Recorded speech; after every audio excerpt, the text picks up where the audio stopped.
Dude, I heard that sometimes installing drip irrigation is so hard that you have to be strong like a gorilla. Tubing sometimes is so stiff and rigid that you have to push and shove and sweat and swear, but it still won't go on the connector. This is called the struggle.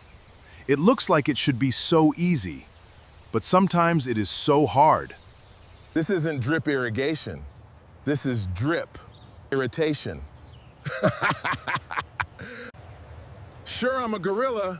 I'm really strong. But I'm also really smart. I did my homework. I found out about Irriglide. Here's how it works. Just insert the tubing for a few seconds.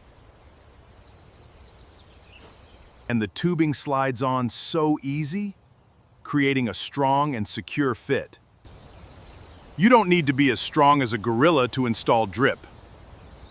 Irriglide is the solution to the struggle.